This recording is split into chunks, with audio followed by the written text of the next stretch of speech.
Hello, Mike Kako, and good afternoon. It's January 24th, 2025, and we are convened in room 224 and video conferencing, which includes the audio and video of remote participants that's being streamed live on YouTube.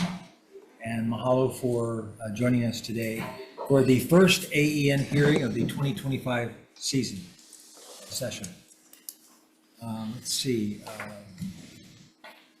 There's some housekeeping stuff. In the unlikely event that the hearing is cut short, the committee will reconvene to discuss any outstanding business on Monday, January 27th at 1:01 p.m. in this room, CR 224, during AEN's time slot, and a public notice will be posted on the legislature's website. And because of our 90-minute time limit for hearings, there will be a 2-minute time limit for all testifiers, and we'll have a virtual countdown timer on the Zoom screen. And yeah, so we have 5 bills on the 1 p.m. agenda. So we're going to start with SB 10, reusable air filters, prohibits the sale and use of disposable air filters beginning January 1st, 2030, requires the state to establish reusable air filters as the new standard. And let's see who we have up first. Anybody here in person testifying on this bill? No? Okay, so we have 3 opposed. Douglas Gomes, Brian Ninomoto, and Julie Obrero, all opposed. And so no one here to testify, so no questions. Yes. Aloha, Chair and Vice Chair of the Agriculture and Environment Senate Committee, Angela Melody Young, testifying on behalf of ROAR Cares. So as it relates to air filters and HRS 196 amendment, it will set new definitions of standards for disposable filters and the reusable kind. So filters are for central heating, ventilation systems, and can improve health outcomes. Disposable filters are typically made with fiberglass with a paper frame. Disposable filters are meant for short-term temporary use and rotated out every 30 days to 90 days. This act is favorable of reusable filters, which are characterized by durability, positive environmental features, and will set new standards for every filter sold, shipped, and distributed to Hawaii. So from Hawaii to California, filters and purification systems are being challenged by the law. Electronic induct air cleaners must be tested for ozone emissions and be certified prior to sale. So filters are different than purification systems. We can look at California's law, which is a few steps ahead of Hawaii's trends. In accordance to California Assembly Bill 2279, it adopted an air cleaner regulation to limit ozone pollution. So for this specific amendment in Hawaii law, you should list the specific material that causes the environmental pollution, which is fiberglass and paper, which cannot be easily recycled. So I would advise to amend it to define paper, define fiberglass, because it results in environmental pollution. Otherwise, it's very not specific. Okay. Yeah. Okay. Thank you. Thank you. Anyone else? Any questions? Moving on to the next measure, SB 13, relating to the aquaculture investment tax credit for taxable years beginning after December 31st, 2025, provides an aquaculture investment tax credit for investments into a qualified aquaculture business. We have Wendy Gady from ADC. Anyone from ADC here? I'll send that. Please. Oh, sorry. Senator Mark Kakimoto for ADC, stand on our testimony and support. Support, thank you. Department of Taxation. Anyone from? Comments, okay. And Sharon Hurd from the Department of Ag. Chair Gabbard, Vice Chair Richard, members of the committee, the department stands on its submitted testimony and support, defers to the Department of Taxation for the administrative side. Okay, thank you. Anna Ezzi, in support. If I call your name and you want to testify, please come forward. Lauren Zerbel from the Hawaii Food Industry Association. In support, Tom Yamachika on Zoom. Tom, aloha. Aloha, Chair, members of the committee, Tom Yamachika for Tax Foundation. We have some concerns with this bill. we wanted to point out that the definition of qualified aquaculture business is kind of loose.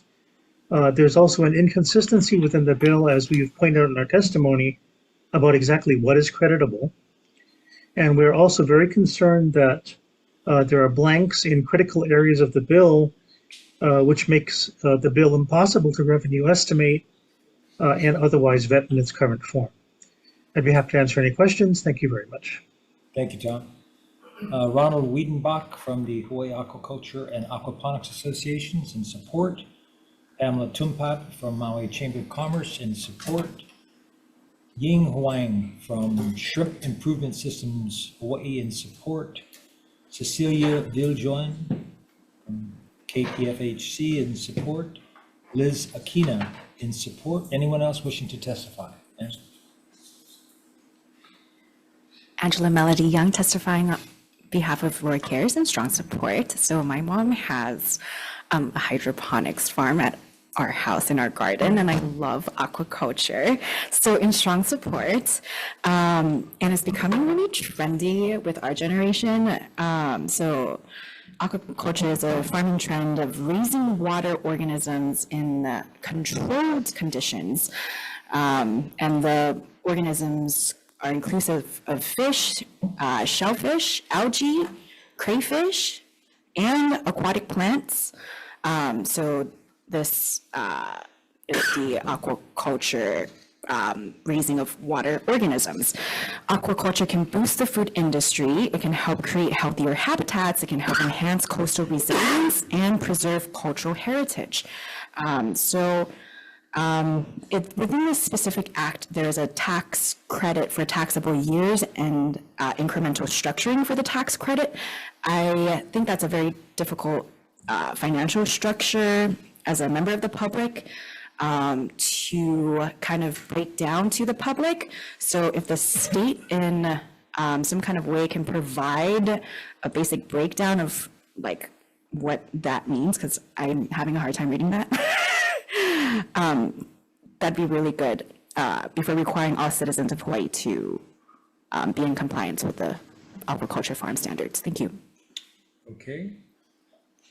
Anyone else? Members, any questions? Okay, moving on to SB 177.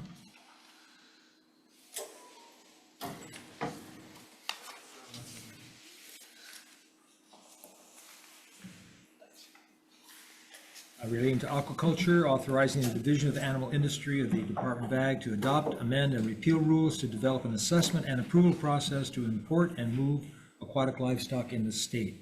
Requires the aquaculture program to develop a risk-based framework and biocontainment standards for the aquatic livestock assessment and approval process. First up is Wendy Gady or someone from ADC. Yeah. Thank you, Chair, Vice Chair, committee members. Mark Takimoto from ADC, standing in on testimony and support. Thank you, Mark. Sharon Hurd from Department of Ag. Thank you, I will take a moment. Okay.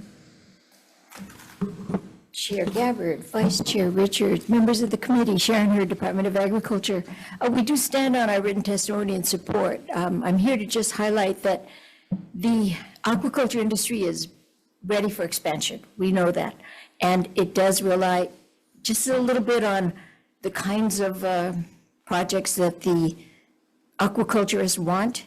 And we do want them to be economically successful, but the risk-based assessment that this bill provides for is to check the risks that weigh between bringing in species and what the risk to the native species would be. It's a real tough, it could be a long type of research. And so the appropriation that we request for $1 million will assist with that research and provide staff and expertise to help grow the aquaculture industry. Thank you for the time. Thank you, Chair. Next is Anna Ezzi from Agriculture Research and Policy in support. Kathy Gogol on Zoom. Is Kathy with us? They're unavailable on Zoom, Chair. Okay, that Kathy is opposed. She's with the Animal Rights Hawaii. And Brian Miyamoto from Hawaii Farm Bureau is in support and not able to make it on Zoom. Ron Wiedenbach from Hawaii Aquaculture and Aquaponics Association in support. Jamie Masakawa from the Shrimp Improvement Systems Hawaii in support. Cecilia Viljon also in support. Charles Ice in support. Anyone else wishing to testify on SB 177? Angela? Aloha, Angela Melody Young, testifying in strong support of Senate Bill 177 for aquaculture livestock assessment and imports into the state of Hawaii. So this amendment to the chapter is about fish coming into the state of Hawaii. So this chapter is about the rules to obey based on a framework maintained by the department pursuant to this chapter and Chapter 142, which requires quarantine and depopulation as necessary if the fish from out of state is at risk of, in some sort of way, influencing the in-state fish. And aquatic livestock refers to things like fish, crayfish, and crustaceans.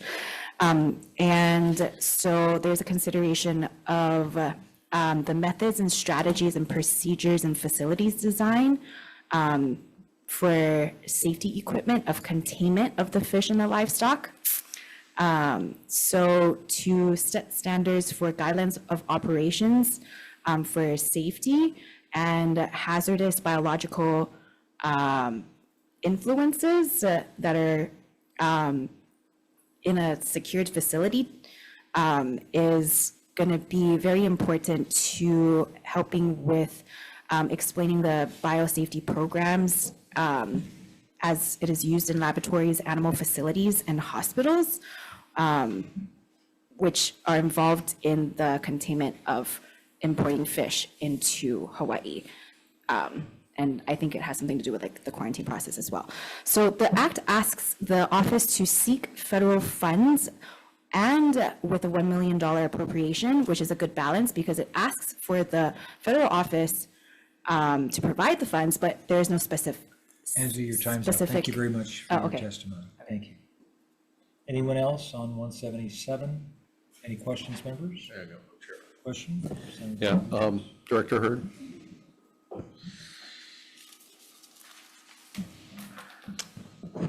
Thanks for your testimony. The $1 million that you're talking about, we have talked for the last couple of years on the amplification of aquaculture here. And is that going to be enough to get it done? Because I see great things for the industry. I know. We anticipate that $1 million will get us started, at least with the research and the permitting. I know that the permitting is the part that is the bottleneck. Yeah. It is. And so what we want to do is do a little bit, a deeper dive into where the biggest bottleneck is for the species that are being requested to bring in. And the $1 million is going to be for, I don't want to say a feasibility study, it's more of a consultant type funding so that we can get access to the real, why is this a problem? And what is the risk to native Hawaiian species? And science-based, measurable, realistic type permitting rather than a what if, more like a risk-based. Because the concern about biocontainment, if we have something coming in. It's almost impossible. Okay. Yeah. All right. Thank you, Chair. I want to mention, we have Todd Lowe here. If you have a deeper type of question, we can bring him up from our aquaculture support services. If you have another Yeah, question. actually, I think this would be appropriate, is that Chair? That time?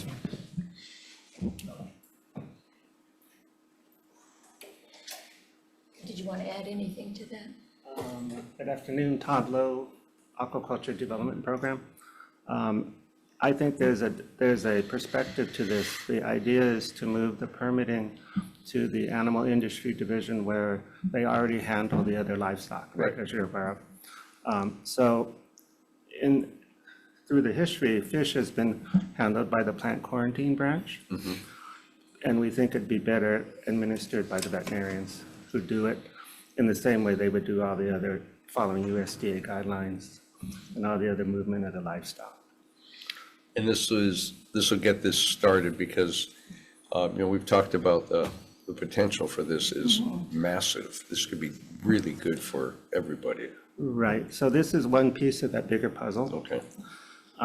What we see the $1 million as is building that risk-based framework, because we know there's a lot of eyes on the aquatic species, right? That makes sense. Okay. All right. Okay, thank you, Chair. Thank you. Thank you. Thank you. Moving on.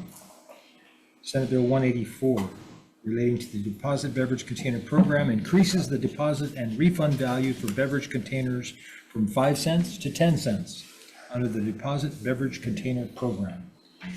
First up is Ryan Yamani, Director of Department of Human Services. Offers comments. Environmental Health Administration, DOH, offers, please. Good afternoon, Mr. Chair, Vice Chair Richards, this is Daniel on behalf of the Department of Health. We stand on our written testimony, providing comments. Comments, okay. And your name again, please? Name, Wilson. Okay. Okay. Let's see, Solid Waste Division Chief Allison Fraley. In support, Lauren Zerbel from the Hawaii Food Industry Association. Opposed? Tom Yamachika from Zoom. Thank you, Chair, members. Tom Yamachika from Tax Foundation. We have a couple of concerns about the program in general, and we, question why it's an appropriate time to raise the redemption price. We note that in Auditor Report 23-07 from the State Auditor, they had talked about considerable fraud risk to the program and had actually identified instances of fraud. And they mentioned that the department was at the time going through some fraud mitigation measures, but hadn't finished them as of that time. But we would want to make sure that that risk is mitigated before opening the program up to a lot more money. And speaking of money, as we have shown in our testimony, there's a bar chart there. The deposit beverage fund has steadily built up over the years, over the last 10 years, and it has surpassed $50 million in 2020. So we question why doubling the fee is needed at this time. I'd be happy to answer any questions. Thank you, Tom. David Thorpe from the American Beverage Association. Opposed? Terry Telfer from Reynolds Recycling. Chair, Vice Chair, members of the committee, Bruce Iverson for Reynolds Recycling. We stand on our written testimony in strong support. Okay, And then we have no further questions. thank you. Tiffany Dame, opposed. Natalie Iwasa, opposed. BCN in support. Sage Houston in support. Anyone else wishing to testify on SB 184? Please. You called earlier, I didn't. Okay. Chair, Vice Chair, members of the committee. My name is Gavin Abe. I'm the branch administrator at Ho'opono Services for the Blind, testifying on behalf of Director of Human Services, Ryan Yamane.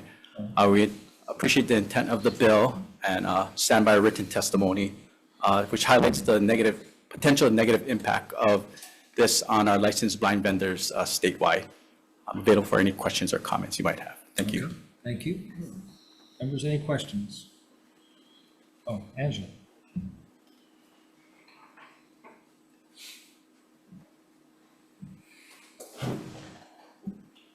Angela Melody Young, testifying in strong support of Senate Bill 184. So this has to do with the recycling program for cans and bottles, to redeem bottles and cans. So I read a lot of the notes from the prior years, and every single year they propose an amendment. It has to go through this legislative process, and it's very time consuming. And sometimes they get all the way to the end and it gets rejected or denied, right? Or deferred. So to upgrade the law to be inclusive of milk bottles, to elevate the redemption for those cans and bottles. For example, right now, they don't accept milk bottles. It only goes up to 68 ounces. So milk bottles are at 128 ounces and they reject it in the process as of now. So I think the amendment for this policy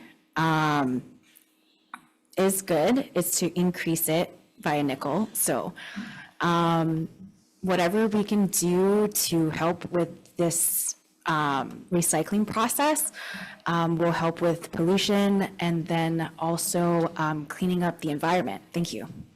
Thank you. Anyone else? Members, any questions? I have a question, Chair. I'm not sure. I'd ask maybe Department of Health. And I don't know if this is, it may not be a question for you, but go ahead. I'll try. Do we have an idea of what the redemption rate is right now? Our most recent redemption rate was calculated for FY24, so ending June 30 of last year. It's at 54% right now. 54%? Yes. Okay. And the one testifier talked about a $50 million amount of money in the account for this, and that's been steadily growing despite, has our redemption rate been increasing slowly as well? No, it's been on a downward trend for about 3 years right now. So which explains why the fund is growing? Yes, exactly. Okay, thank you. Thank you. Thank you. Okay, moving on to the last measure on today's 1 o'clock agenda, SB 250, relating to taxation, creates an income tax credit for transportation costs incurred by certain taxpayers who ship agricultural products and inputs between counties. Department of Taxation. Aloha, Eliza from the Department of Taxation. We stand on our recent comments and we have some recommended amendments. Thank you. Next is Wendy Gady from ADC. Mark Takimoto from ADC, thank you, Chair, Vice Chair, committee members. We stand on our testimony and support. Okay, thank you. Tom Yamachika. Tax Thank you, Foundation. Chair, Vice Chair, members of the committee. Tom Yamachika from Tax Foundation of Hawaii. The concerns that we have are, well, one, relate to this being a tax credit generally. We prefer appropriations and subsidies because then you know what you're spending and you know what you're getting for your money. Whereas with a tax credit, there are often a lot of black holes and you have to pay whoever comes in the door and meets the criteria, whether or not that's what you intended. Also, we're concerned about blanks in the bill, as we mentioned for one of the other bills in today's agenda. Blanks in critical areas of the bill make it impossible to revenue estimate and otherwise vet in its current form. I'd be happy to answer any questions. Thank you very much. Thank you. Hunter Heveland from Hawaii Farmers Union on Zoom.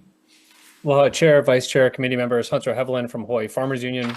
We stand in strong support of this bill and would just like to highlight a few key aspects of it. We view it as an important opportunity to expand trade between islands and support producers, food hubs, and others who move goods that support agricultural growth across our economy.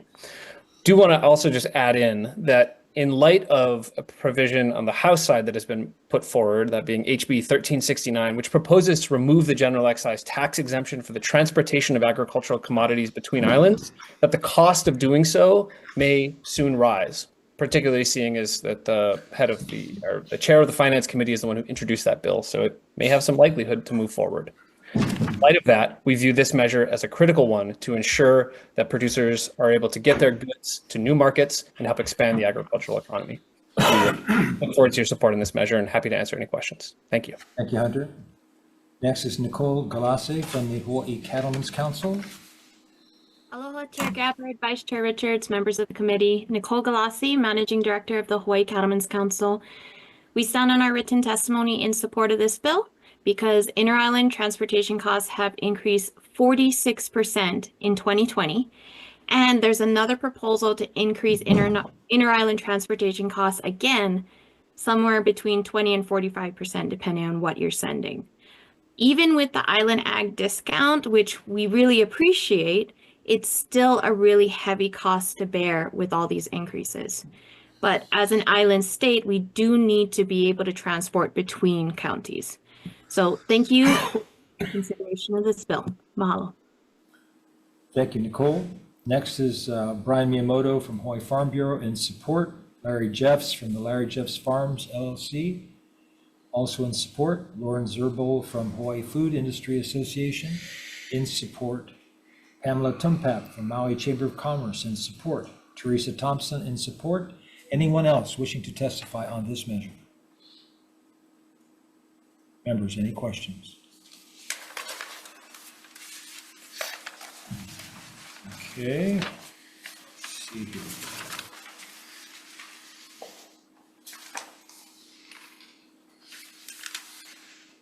We'll take a brief recess for some decision making.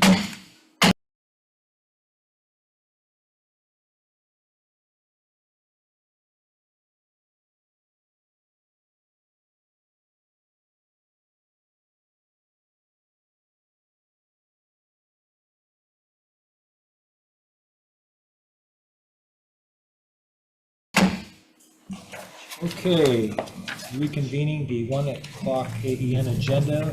We've conferred, and here's some decision making on SB 10. The first measure relating to air filters. There was no testimony in support on this measure, so we're going to be deferring that measure indefinitely. On SB 13 relating to aquaculture investment tax credit. The chair's recommendation would be to pass with amendments from DOTAX, and also there are some tech amendments for clarity, and will defect the date to July 1st, 2050. Members, any comments or questions? Vice Chair, for the vote? Chair votes aye. Chair votes aye. Vice Chair votes aye. Senator DeCoit is excused. Senator Rhodes? Aye. Senator Awa? Aye. Chair, you have 4 in favor. The motion is adopted. Thank you, members. SB 177 on aquaculture. The chair's recommendation would be to pass with the amendments blanking the appropriation and inserting it into the committee report for consideration, also defecting the date to July 1st, 2050. Any discussion, concerns? Chair votes aye. Vice Chair? Chair votes aye. Vice Chair votes aye. Senator DeCoit is excused. Senator Rhodes? Aye. Senator Awa? Aye. Chair, you have 4 in favor. Motion is adopted. And thank you, members. On SB 184 on the deposit beverage container program. This one, members, I'm going to defer decision-making until Monday, January 27th at 1:01 p.m. here in room 224, as I'm still gathering some more information on that issue. Sure. Do you mind if I Yes. just comment on that Sure. one? So I support raising it to 10 cents, and I think states that have had 10 cents for typically have a better return rate. But I think the real problem with the program is it's just so hard to return them. So you buy them at Safeway, but you can't take them back to Safeway. So I have another bill out there that you may get to you eventually, but just a comment on that one. Oh, Thanks. yeah. Our Safeway in Kapolei, it's right next to the Safeway. It's just so convenient. See, west side. Yeah. Not in downtown yet. Well, since Chair, may I make a comment? Yeah, of course, of course. Okay, coming from the Big Island, that is one of the big challenges. The recycling is tough because it's not convenient and it's tough. So I struggle with it, though I don't disagree in trying to go forward. We have trouble returning the stuff anyway, so that's not going to change the metric there, and that's where I struggle with that. Yeah. Thanks, Chair. Gotcha.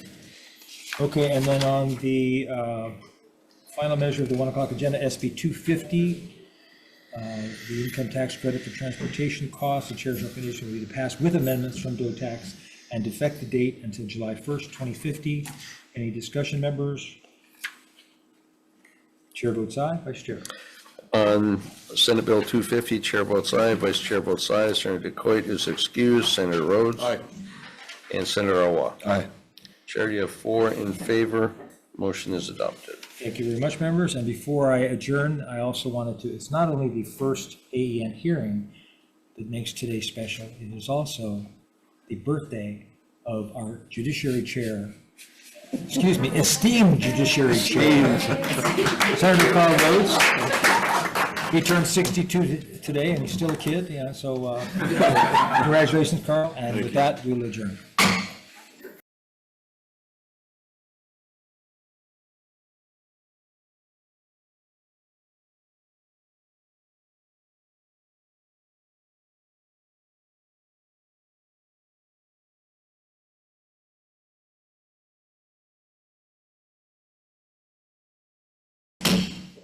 Omai Kako. And good afternoon, and mahalo for joining the joint Agriculture, Environment, and Hawaiian Affairs hearing. It's January 24th, 2025, and we're convened in room 224 and video conferencing, which includes the audio and video of remote participants that's being streamed live on YouTube.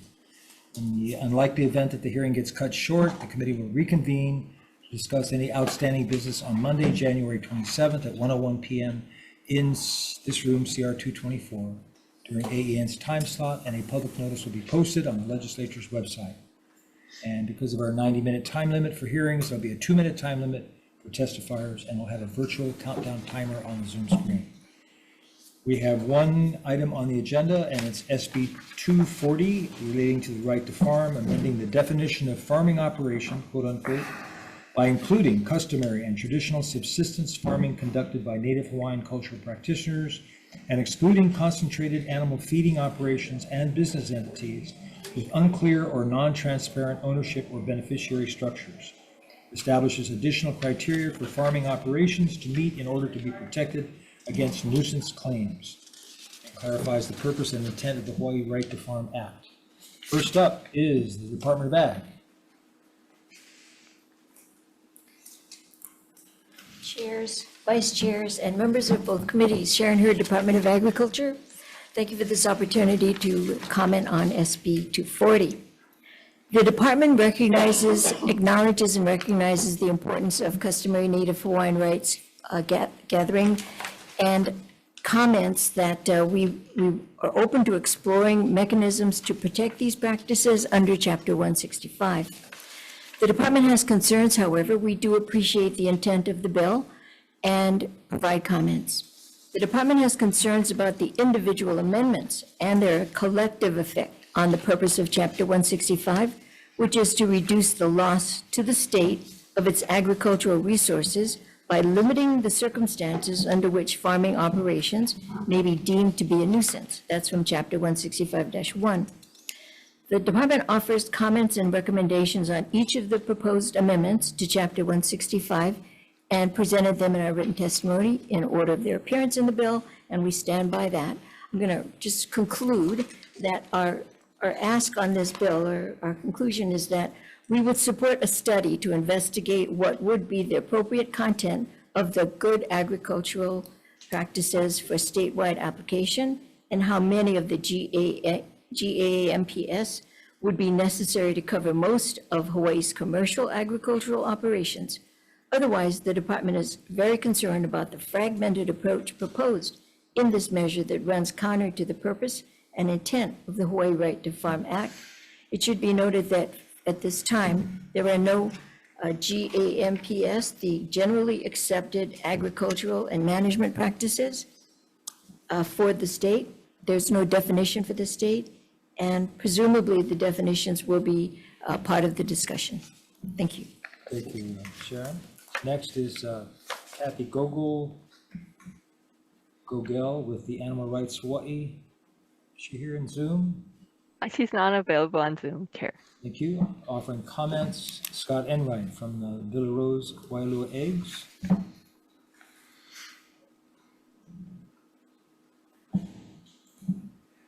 Chairs, vice chairs, committee members, good afternoon. Aloha. Scott Enright, aloha, Chair. Scott Enright for Villa Rose and its subsidiary Wailua Eggs. In opposition of the way this bill is currently constructed. So it's the removal of the protections of the right to farm from animal agriculture that gets done at scale, which is CAFOs. And in my testimony, I mentioned not all CAFOs are created equal. The CAFO that Wailua Eggs has is 21st century technology that we haven't seen in this state before. They do it all the right way. There are smaller operations that don't become CAFOs that are worse offenders in terms of pollution and noise and nuisance because they don't have the capital. This operation has the capital and they want to expand. And so seeing at a time when we can't find eggs on the shelf, we're going to tell them we're going to remove protections from them. It hinders moving forward with the capitalization of expansion. And if I could just quickly, I also have a client, Metal Gold and Botello Enterprises, the last dairy in the state. And they would like to expand. And when they expand, they possibly will move up to a CAFO. They're not currently a CAFO, but they would like that capability going forward. And so I asked that the committee consider amending the language of this bill. Thank you. Thank you, Scott. Hunter Heatherland from Hawaii Farmers Union. Well, chairs, vice chairs, and committee members, Hunter Heveland here on behalf of Hawaii Farmers Union. We're testifying in strong support of this measure, viewed as a critical opportunity to first integrate traditional and customary practices under the protections afforded by the Right to Farm Act, which I would highlight were originally intended to ensure that agricultural activities would not become in conflict with urban encroachment. It was not designed to govern land use shifts. And I think anybody who's seen the encroachment of of urban and residential uses into our agricultural lands, this law is not really intended to address that. What it is intended to address are the way that agricultural operations nationally, and this bill was informed in part by a national study of every state and all the legal proceedings that came as a result of right to farm laws, which we are notionally led to believe are to protect small farmers from nuisance claims. But in practice, large and industrial agricultural operations have been the ones involved in lawsuits and winning from these lawsuits at the cost of local agricultural operations, family farms, and rural communities. So we view this as a protection for those communities to have more self-determination. And we would charge that any modern CAFO should ideally support better regulatory structures to ensure that the communities that they're a part of have the protections that they view as being necessary. Happy to answer any questions, and mahalo for the opportunity to testify. Thank you, Hunter. Brian Miyamoto from the Hawaii Farm Bureau, opposed. Nicole Galassi from the Hawaii Cattlemen's Council. Nicole? Thank you, chairs, vice chairs, members of both committees. I'm Nicole Galassi, Managing Director of the Hawaii Cattlemen's Council. We respectfully oppose this measure because we should be allowing the option for all types of agriculture when done in a way that is safe for animals, community, and the environment. We support the inclusion of the customary and traditional subsistence farming, but we do advise against the exclusion of concentrated animal feeding operations, as not all who meet the definition of CAFO are detrimental. Animal feeding operations can be a viable way for us to provide food for the community when the applicable regulations are enforced. So keeping these options open but ensuring the regulations are enforced can be a good way for us to help reach local food production goals. Thank you for the opportunity to testify. Mahalo. Thanks, Nicole. Next, Ann Frederick from the Hawaii Alliance for Progressive Action in support. Danny Kupchoi from Hawaii Crop Improvement Association is opposed. Gene Harrington from Biotech, opposed. Nathaniel Oswald, President of Hawaii Farm Bureau Molokai Chapter, opposed. Jay Ashman, individual, opposed. Jacqueline Ambrose in support. B.A. McClintock in support. Anyone else wishing to testify on this measure? Yes, Online? Zoom? Any Zoomers? Yes, Jay Ashman is available on Zoom. Okay. thank you. Can you hear me? Yes. Thank you very much. Chair, I'd like to speak on behalf of the Hawaii Farm Bureau. Brian Miyamoto sends his apologies. He was not able to make this hearing. Could I do that? Yes. Thank you. The Hawaii Farm Bureau does respectfully oppose Senate Bill 240. It changes the intent of the Hawaii right to farm. It changes the definition of farming operation to exclude certain types of farming and those with certain types of business ownership or beneficiary structures. It mandates public disclosure of ownership and beneficiary structures. It requires farms to already be established before any surrounding non-ag activities exist, and allows each county to determine the type of farms protected by the right to farm law, and includes in the definition of farming operation the customary and traditional subsistence farming conducted by Native Hawaiians. But while Hawaii is struggling to meet its local food production for self-sufficiency for many, many reasons, which you're well aware of, this bill seems very inappropriate at this time. We do, as Nicole Galase said, we need all types and sizes of farms. We want to expand our production. And we have a big problem. The younger generation isn't interested in going into farming for a living once they realize all the obstacles there are. And there are better job opportunities out there that are easier, and they don't require the kind of investment or risk that farming takes.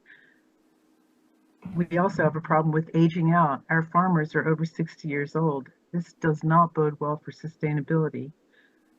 The express purpose of the current law, the right to farm, is to make sure that those who farm for a living, that's commercial farmers, would not be shut down or sued out of business because their normal farm operations may be considered a nuisance. Things like dust, noise, smells that may bother others. But the bill conflates. Ms. Ashman, your time's up. Thank you very much for your testimony. Thank you. Anyone else wishing to testify on this measure? Angela?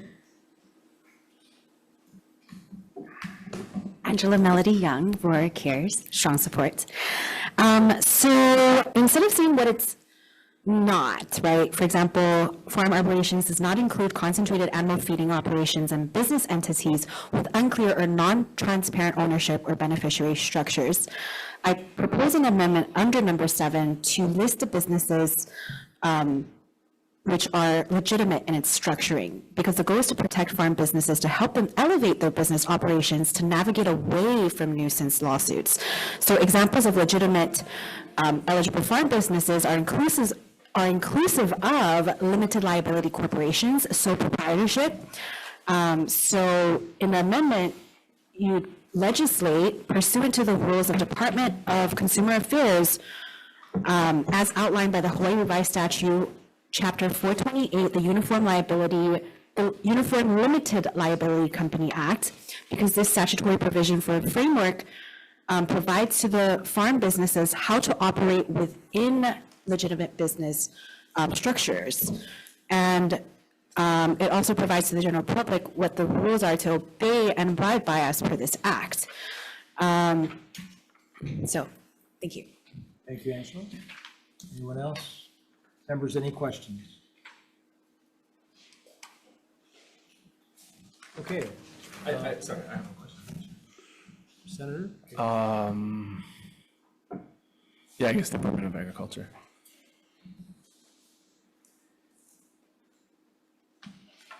Senator?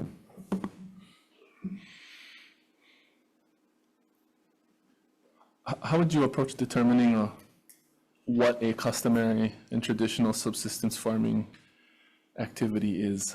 Yeah, the part of the testimony was that it be in compliance with the Chapter 165 and that it be customary and traditional subsistence farming from nuisance claims, protect customary and traditional subsistence farming from nuisance claim if this farming is equivalent to a commercial, agricultural, silvicultural, or aquacultural facility or pursuit as required by Section 165-2.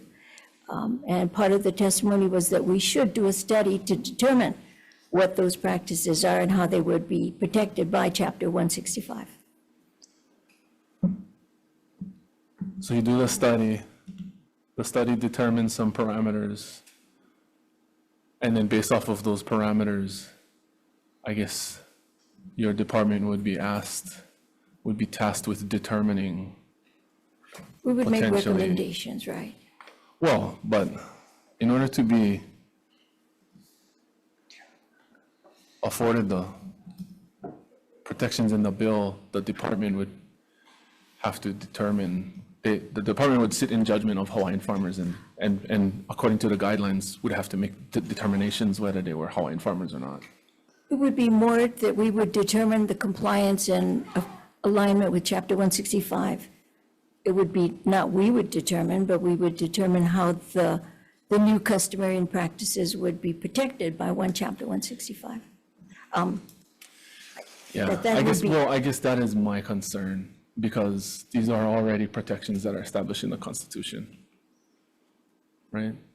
And we would So I take think that what into we'd be doing consideration. here is potentially creating this framework where the Department of Ag would be required to sit in judgment of who is a Hawaiian farmer or not, when if a Hawaiian farmer can already go to any court and assert their constitutional right.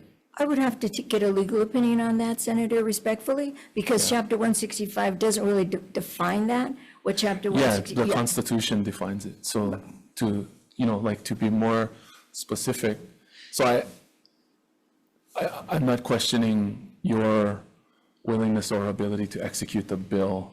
I'm questioning whether that provision of the bill is necessary when the protections for Native Hawaiian farmers are already established in the Constitution. I would seek legal definition and opinion. Sure, thank you. Mhm. Thank you, Chair. Thank you. Okay, so no need to go into decision-making on, for AEN, I was planning on deferring decision-making until Monday. So it is a joint, so for AEN, I'll turn it over to Chair Richards. Yeah, thank you, Chair. Been through this bill, and been something that Senator Keokalole brought up. This concerns me about trying to articulate something that's already in the Constitution. On the other side, from the agricultural standpoint, we've heard bona fide agricultural experts testify of what we need to do to take our steps forward. And I don't think this is the way to do it, though I don't disagree with some of the concerns. This is not the vehicle to get that done, so it is a recommendation of the chair to defer this indefinitely. Okay. That's it. Let's go and adjourn the hearing.